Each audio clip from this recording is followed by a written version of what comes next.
మెదక్ జిల్లా రామాయంపేట పట్టణంలోని శ్రీ పద్మావతి దేవి గోదాదేవి సమేత వెంకటేశ్వర స్వామి ఆలయంలో ధనుర్మాస ఉత్సవాలు ఘనంగా నిర్వహిస్తున్నారు.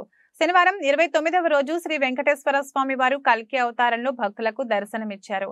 వేద పండితులు స్వామివారికి ప్రత్యేక పూజలు నిర్వహించారు. గత నెల రోజులుగా ధనుర్మాస పూజలను దిగ్విజయంగా పూర్తి చేసిన వేద పండితులు దోర్బల కుమారస్వామి శర్మని ఆలయ అర్చకులు నల్లాదిహాల్ వెంకట రమణాచార్యులను ఆలయ కమిటీ సభ్యులు భక్తులు శాలువాలతో సన్మానించారు. ఆలయ కమిటీ సభ్యులు భక్తుల ఆధ్వర్యంలో శ్రీ వెంకటేశ్వర స్వామి వారికి ఆస్థాన పల్లకి సేవ నిర్వహించారు.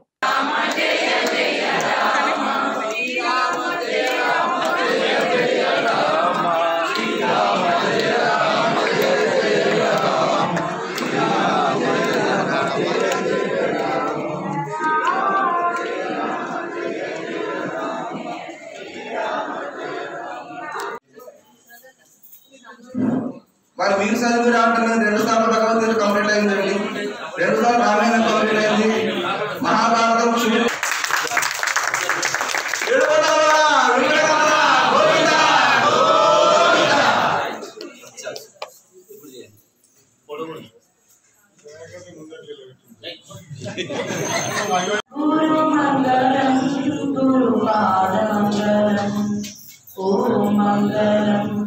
ఓంకారమంగళం గురుమంగళం గురుపాదమంగళం ఓం మంగళం ఓంకారమంగళం గురుమంగళం కోరుకుంటున్నాం.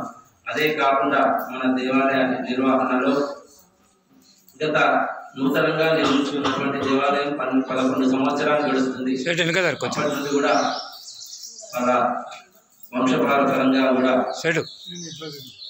చేస్తున్నటువంటి నల్లదిలో వెంకటరమణాచార్యులు గారికి కూడా సన్మాన కార్యక్రమం ఉంటుంది. మన రామాయంపేటలో వెంకటేశ్వర స్వామి దేవాలయం చాలా గొప్ప.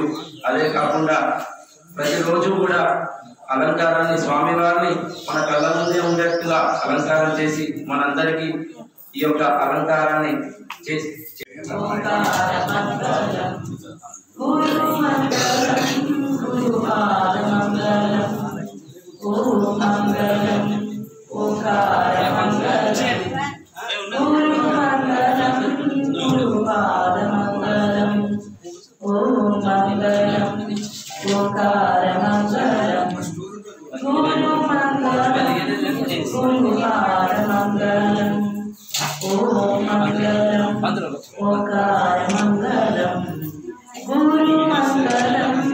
గురుపాదమంగళం ఓం మంగళం